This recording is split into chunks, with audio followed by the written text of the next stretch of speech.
जय हिंद साथियों। तो आज की क्लास में हम दिल्ली पुलिस कांस्टेबल 19 दिसंबर second shift GS question analyse करेंगे। ठीक है, जो आपके आने वाली शिफ्टों के लिए बहुत महत्वपूर्ण रहने वाला है। इससे आपको जीएस के लेवल का पता लग जाएगा कि किस टाइप के क्वेश्चन आपके एग्जाम में पूछे जा रहे हैं। ठीक है, तो वीडियो को लाइक शेयर कमेंट कर देना और चैनल पर नए आए तो चैनल को सब्सक्राइब कर लेना ताकि आपको ऐसे ही एनालाइज मिलता रहे।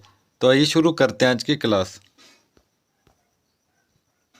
तो पहला प्रश्न है, पेरिस ओलंपिक 2024 में भारत ने कुल कितने पदक जीते? तो इसमें भारत ने कुल 6 पदक जीते। ठीक है, भारत ने पेरिस ओलंपिक 2024 में कुल 6 पदक जीते, जिनमें एक रजत और 5 कांस्य पदक शामिल थे।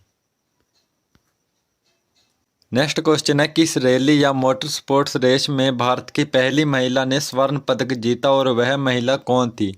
तो इसका आंसर है अवनी लेखरा ने जीता। ठीक है, और निशानेबाज अवनी लेखरा पैरालंपिक में स्वर्ण पदक जीतने वाली पहली भारतीय महिला बनी। उन्होंने टोक्यो 2020 पैरालंपिक में 10 मीटर एयर राइफल SH-1 स्पर्धा में स्वर्ण पदक जीता। ठीक है, 2020 के टोक्यो पैरालंपिक में, ठीक है, स्वर्ण पदक जीता।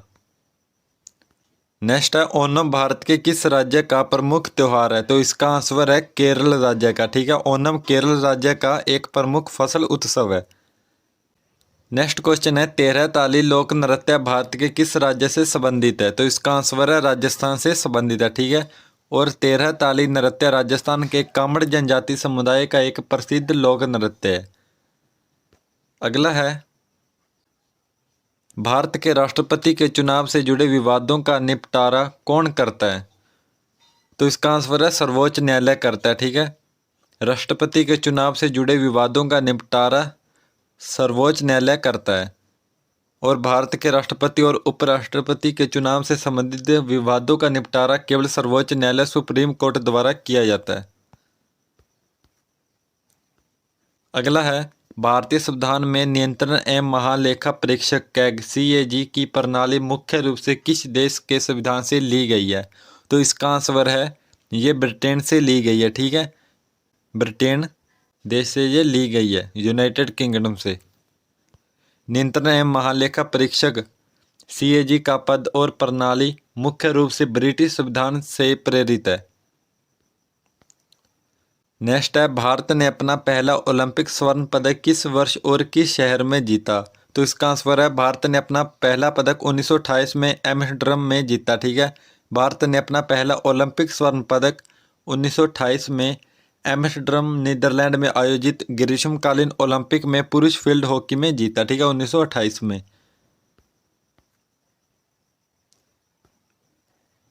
1 जनवरी 2024 से ब्रिक्स समूह में पूर्ण सदस्य के रूप में कौन कौन से देश शामिल हुए? तो इसका आंसर है मिस्र, इथियोपिया, ईरान, सऊदी अरब और संयुक्त अरब अमीरात। ठीक है, ये 5 देश शामिल हुए। 1 जनवरी 2024 से ब्रिक्स समूह में 5 नए देश पूर्ण सदस्य के रूप में शामिल हुए। अर्जेंटीना ने भी शामिल होने का निमंत्रण स्वीकार कर लिया था, लेकिन बाद में उसने अपनी सदस्यता वापस ले ली, अर्जेंटीना ने। 1991 में भारत में बैंकिंग और वित्तीय क्षेत्र सुधारों की सिफारिश किस समिति ने की थी? तो ये नरसिम्हा समिति ने की थी। ठीक है, 1991 में भारत में बैंकिंग और वित्तीय क्षेत्र में सुधारों के लिए सिफारिशें M नरसिम्हा की अध्यक्षता में गठित समिति ने की थी 1991 में। आपातकाल के दौरान भारत में कौन सा अनुच्छेद निलंबित नहीं किया जा सकता?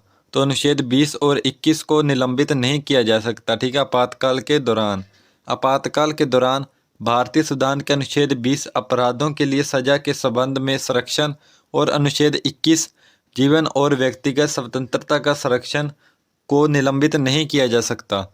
1978 के 44वें संशोधन अधिनियम ने यह सुनिश्चित किया कि ये अधिकार आपातकालीन अवधि के दौरान भी लागू रहेंगे। ठीक है, 1978 के 44वें संविधान संशोधन अधिनियम ने ये लागू किया था।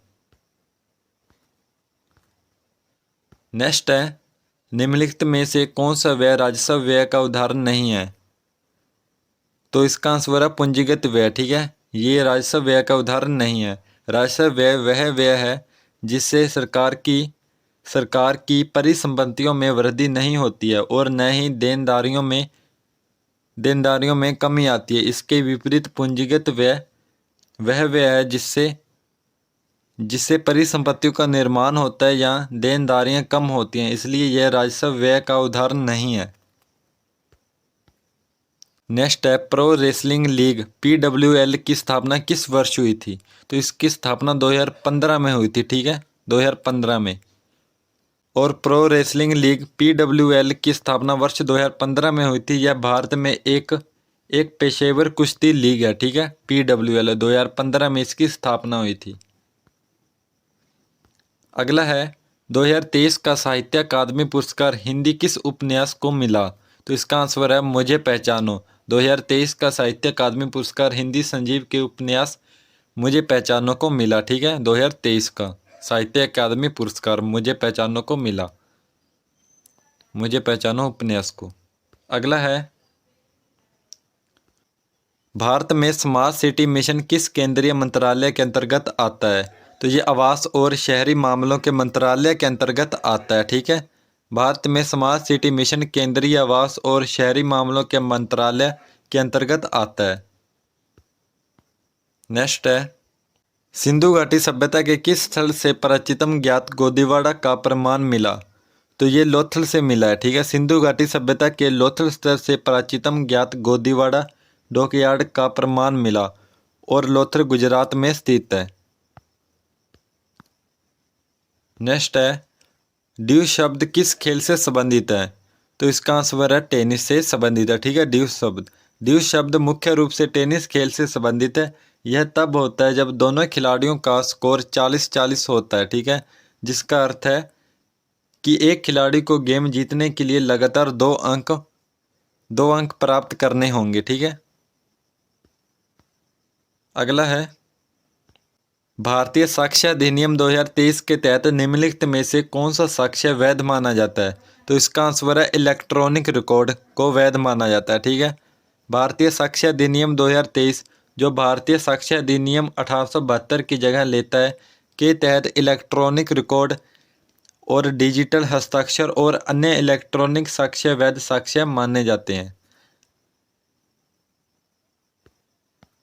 अगला है भारत रत्न से सम्मानित होने वाली पहली महिला संगीतकार कौन थी? तो इसका आंसर है MS सुब्बुलक्ष्मी, ठीक है। MS सुब्बुलक्ष्मी भारत रत्न से सम्मानित होने वाली पहली महिला संगीतकार थी। उन्हें 1998 में इसे सर्वोच्च नागरिक सम्मान से सम्मानित किया गया था, ठीक है। 1998 में भारत रत्न से सम्मानित किया गया था MS सुब्बुलक्ष्मी को। अगला है भारत की सबसे लंबी नदी कौन सी है? तो इसका आंसर है गंगा, ठीक है। भारत की सबसे लंबी नदी गंगा है। इसकी कुल लंबाई लगभग 2525 किलोमीटर है जो पूरी तरह से भारत के भीतर बहती है। तो साथियों ये थी हमारी आज की क्लास। तो लाइक शेयर कमेंट सब्सक्राइब कर लेना, ठीक है। और इसका PDF आपको हमारे टेलीग्राम ग्रुप में मिल जाएगा जिसका लिंक मैं डिस्क्रिप्शन में दे दूंगा, ठीक है। तो आप वहाँ पर जाकर ज्वाइन हो जाना। तो मिलते हैं कल नेक्स्ट वीडियो में। जय हिंद, जय भारत।